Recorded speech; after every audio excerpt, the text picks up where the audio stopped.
સ્કૂલો શરૂ કરવાનો નિર્ણય 11 તારીખે જે કેબિનેટ મળી એમાં લેવામાં આવ્યો અને 11 તારીખે એવો પીક નહોતો કોરોનાનો અને એ નિર્ણય લીધા પહેલા એટલે એક માસ પહેલા વિદ્યાર્થીઓ, વાલીઓ અને શાળા સંચાલકો એના અભિપ્રાય લેવામાં આવ્યા અને અભિપ્રાયના આધારે 23મી થી શાળાઓ શરૂ કરવી એવો 11 તારીખે કેબિનેટમાં નિર્ણય લીધો. 18 તારીખે એનો પરિપત્ર કરવામાં આવ્યો. આ પરિપત્રના આધારે આ નિર્ણય લીધો. બીજી કે એની અંદર સંપૂર્ણપણે જણાવેલ છે, આદરણીય ભૂપેન્દ્રસિંહ ચુડાસમા સાહેબે પણ કહ્યું કે આ જે ખરું શાળાએ મોકલવા ફરજિયાત નથી, મરજિયાત છે વાલી અને વિદ્યાર્થી. વિદ્યાર્થી ન ચાહે તો એના પિતાશ્રીને કે માતાશ્રીને કહી શકે છે. અને ઈસુદાનભાઈ એક વસ્તુ છે કે જયારે એક સાથે વરસાદ પડ્યો હોય ગુજરાતની અંદર તો ક્યાંક પાણી ભરાઈ ગયા હોય તો ત્યાંના વિદ્યાર્થીઓ ન જઈ શકે, પણ ક્યાંક કોરું હોય ત્યાંના વિદ્યાર્થીઓ જઈ શકતા હોય. એટલે કોઈ જગ્યાએ પરિસ્થિતિ સારી હોય તો એનું ભણતર જે ખરું એ ઘણી જગ્યાએ ઇન્ટરનેટની તકલીફો છે ગામડાઓમાં, ત્યાં પણ તમે જો ઓનલાઈન શિક્ષણ નથી પરંતુ ત્યાં કોરોનાનું પ્રમાણ પણ ઓછું છે. તો એવી જગ્યાએ એ નિર્ણય જે એસઓપીના આધારે જે નક્કી કરી છે એ એસઓપીના આધારે શાળાઓમાં શિક્ષણ મળી શકે અને ઘડતર શીખે. એટલે પ્રજાલક્ષી નિર્ણય હતો. બીજી વાત એ છે કે નિર્ણયમાં એ પણ એમણે આજે જાહેરાત કરી છે કે આ નિર્ણયની અંદર કન્ટેનમેન્ટ વિસ્તારની અંદર આ નિર્ણય લાગુ પડતો નથી. કન્ટેનમેન્ટ વિસ્તાર છે ત્યાં શાળાઓ શરૂ કરવામાં નહીં આવે. જે લોકો કન્ટેનમેન્ટ વિસ્તારમાં રહેતા હશે એને પણ જો વાલીની સંમતિ હોય તો પણ એ વિદ્યાર્થીઓને શાળાઓમાં આવવા દેવામાં નહીં આવે. બીજી વાત છે ત્યાં સુધી કે આ કન્ટેનમેન્ટ વિસ્તારની વાત રહી, પરંતુ જે જગ્યાએ શાળાઓ શરૂ કરવાની છે એ એસઓપીના આધારે અને એક ખાસ એમણે એ પણ આજે શબ્દોમાં ઉમેરો કર્યો છે કે જરૂરિયાત પ્રમાણે એસઓપીને ફેરવી શકાશે. ગુજરાતની જે સંવેદનશીલ સરકાર છે ભારતીય જનતા પાર્ટીની, વિજયભાઈની, એ સંવેદનશીલ સરકારે ઘણા નિર્ણયો એવા પણ છે કે જે પ્રજાહિતમાં એમણે ફેરવ્યા પણ છે અને એમાં કોઈ શેર રાખી નથી પ્રજાહિતના નિર્ણયો ફેરવવામાં. કે જેમ ભૂતકાળની અંદર તમે જુઓ કે માધવસિંહભાઈ એક નિર્ણય લીધો હતો કે આ નહીં તો એ નહીં, આમાં આખું ગુજરાત ભડકે પાડી દીધું પણ નિર્ણય ન ફેરવ્યો. એવું ક્યારેય ભારતીય જનતા પાર્ટીએ વિચાર્યું નથી અને ભારતીય જનતા પાર્ટી પ્રજાના હિતમાં નિર્ણયો ફેરવવામાં શરમ પણ નથી રાખતી.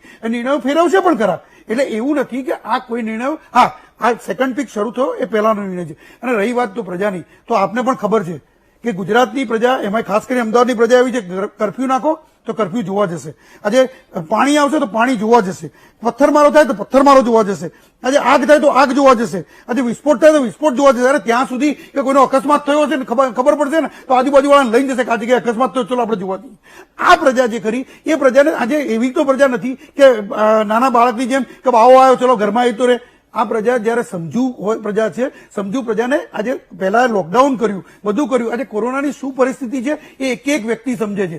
એવી કે અણસમજુ તો કોઈ છે નહીં. છતાં પણ જો એવી રીતે બહાર ફરતા હોય તો અને આજે રાત્રે ટોળા ફરતા હોય તો એવી રીતે અમદાવાદમાં આજે કર્ફ્યુનો નિર્ણય લેવો પડે છે કે ટોળાઓ ન થાય. એના માટે આ એક કડક નિર્ણય છે, પણ કેમ લેવો પડે છે? કારણ આ છે કે સમજુ પ્રજા જો અણસમજના કાર્યો કરતી હોય તો એના માટે આ નિર્ણયો લેવા જરૂરી હોય છે. ઓકે જી.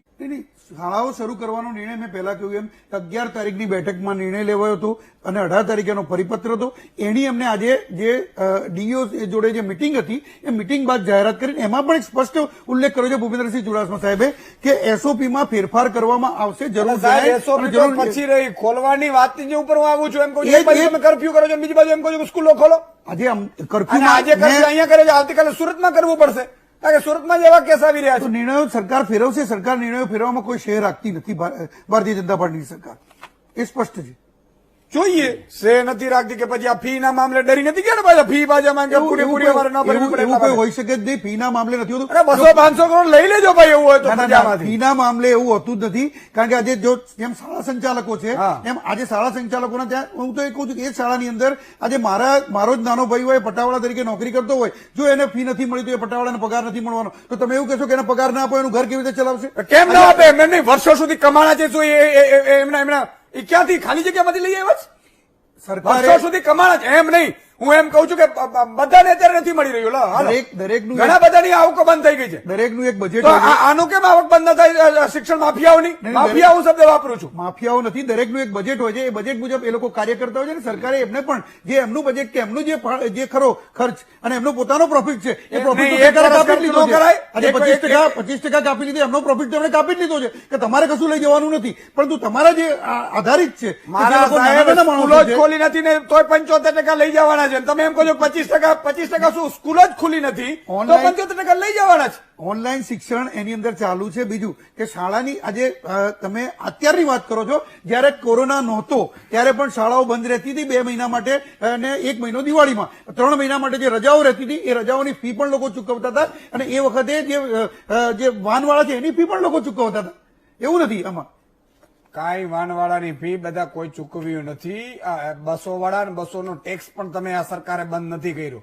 નહીં તો એમ ખબર કે ભાઈ ઉપરથી નહીં, નોન યુઝમાં હોય ને એ નિયમ છે, આરટીઓ નો નિયમ છે કે નોન યુઝમાં 1 માસથી વધારે હોય, બસ તમારી ચાલી ના હોય, તેના મીટર તમે આપો તો આરટીઓ નો નિયમ છે કે નોન યુઝની અંદર ટેક્સ એનો માફી થતો હોય છે. આ તો અપીલ કરીશ બસવાળા જે ભાઈઓ ના, ના, મળવા આવ્યા RTO નો નિયમ જ છે. યજ્ઞેશભાઈ મળી લે. ના, ચોક્કસ આરટીઓ નો નિયમ છે. 1 માસથી વધારે એનું મીટર જો બંધ હોય બસનું અને નોન યુઝમાં હોય તો નોન યુઝમાં આરટીઓ જાહેરાત તો કરી દે ને, ઈ તો શાંતિ થઈ જાય ઈ લોકોને. એ તો નિયમ છે ને કે તો નહીં તો 3 મહિના કાપાઈ ગયા પછી આવ્યા છે, નોન યુઝ જ પડી છે બધી. નહીં, આ નિયમ તો સાહેબ 20 વર્ષ પહેલાનો છે, અત્યારનો નથી. અને એ નિર્ણય આજે બીજી ટ્રાવેલ્સ બસો વાળા પણ એનો ઉપયોગ કરતા હોય છે આ નિર્ણયનો કે ટ્રાવેલ બસોમાં 25 બસો એની હોય, 5 બસ ચાલતી હોય, 20 ના ચાલતી હોય તો એનો નોન યુઝમાં મૂકીને ટેક્સ નથી પડતા એનો. એટલે હવે બસો વાળા જે ભાઈઓ મને મળવા આવ્યા હતા રજૂઆત કરવાનો, હું તો જો તમારી રજૂઆત સાંભળું પણ મારી લક્ષ્મણ રેખા છે, હું થોડો કઈ કરી શકું, હું તો સરકાર જ કરે. નહીં, ચોક્કસ એમને આ આ કરજો, માહિતી તમે ધ્યાન દોરજો. હું પોતે આપું છું માહિતી આ સરકાર તરફથી કે આરટીઓ તરફથી કે એક નિયમ છે કે નોન યુઝમાં જો તમારું વાહન હોય તો નોન યુઝમાં તમારે મીટર એના આપી દેવાના હોય છે ને એનો ટેક્સ તમારે ભરવાનો આવતો નથી, તો માફી અમુક મળતો હોય છે. ક્યાંય જાતા જી યજ્ઞેશભાઈ. ચોક્કસ એમની વાત સાચી છે કે આંકડા આવે છે. આંકડા જે ખરા એ જિલ્લા વાઇઝ છે, એવા વિસ્તાર વાઇઝ પર્ટિક્યુલર જે ખરા તમે જોવા જાઓ તો ઘણા બધા જિલ્લાઓની અંદર ઘણા બધા વિસ્તાર એવા છે કે જ્યાં નહિવત પ્રમાણ છે. એવું નથી કહેતો કે નથી નહિવત પ્રમાણ. બીજું કે હું એવું એ નથી કહેતો કે શાળાઓ જે ખરી એ ખોલવાથી એમની સંક્રમણ નહીં થાય, એ પણ નથી કહેતો.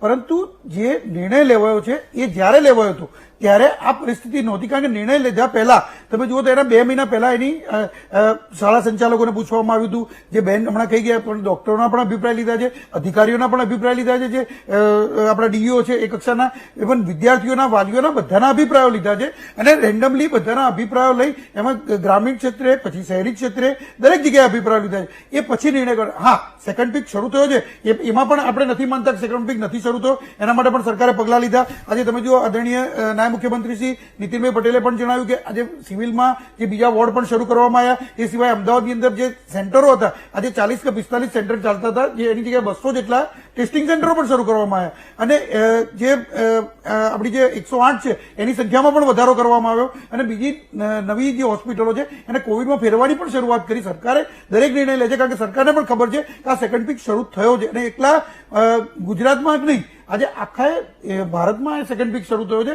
વિશ્વની અંદર પણ સરકારને ખબર છે સેકન્ડ પીક શરૂ થયો, હમણાં શરૂ થયો, એટલે સરકારને ખબર છે કે સેકન્ડ પીક શરૂ થયો છે. પરંતુ એ નિર્ણયો જયારે લેવામાં આવેલા ત્યારે આ પરિસ્થિતિ નહોતી અને નિર્ણયો મેં પહેલા કહ્યું એમ અને આજે આદરણીય ભૂપેન્દ્રસિંહ ચુડાસમાએ પણ કહ્યું છે કે નિર્ણયો જે ખરા એ લીધેલા નિર્ણયો છે, પરંતુ પરિસ્થિતિને યોગ્ય લાગે એ પ્રમાણે એના એસઓપીમાં અને નિર્ણયોમાં ફેરફાર પણ કરશે સરકાર. સ્કૂલો ચાલુ થવાનો નિર્ણય ખબર છે પણ ભૂપેન્દ્રસિંહ નથી ખબર. એક વસ્તુ છે પાર્થિવરાવજી, એટલે મારા પ્રશ્ન આપે એવું કીધું કે પરિસ્થિતિ નીતિનભાઈને ખબર છે એટલે એ લોકો કરફ્યુ લગાડે છે. ભૂપેન્દ્રસિંહને નથી ખબર, એમને પણ ખબર છે, ઉપર જઈ રહ્યો છે, એમને પણ ખબર છે, ચાલુ કરવા માંગે, એમને પણ ખબર છે, એટલા માટે એમને કહ્યું કે નિર્ણયોમાં ફેરફાર પણ કરી શકાશે. અને બીજું કે વિદ્યાર્થીઓ અને વાલીઓની પૂર્વ મંજૂરી લીધા બાદ જ પણ તમારી સરકારની શું જવાબદારી? સરકારની શું જવાબદારી? સરકારની શું જવાબદારી? અમારે પૂછવું છે કે વાલીએ મોકલવા કે નહીં મોકલવા એ તો અમે નક્કી કરશું. પણ સરકારની શું જવાબદારી? સરકારે અત્યાર સુધી પ્રજાહિતના નિર્ણયો લીધા છે. સરકારને આ બાબતે હાથ ઊંચા કરી દીધા છે. 8 ચૂંટણીઓ પણ પ્રજા ભારતીય જનતા પાર્ટીને એટલે પસંદ કરે છે. તમે કયા સ્થાને છો એ તમે પેલા વિચારો. તમે કયા સ્થાને છો તમે પેલા વિચાર કરો કે તમારા વિરોધને પણ પ્રજા માન્ય નથી રાખતી. તમારા કોંગ્રેસના વિરોધને પણ પ્રજાએ માન્ય નથી રાખ્યો અને પ્રજાહિતના નિર્ણયોને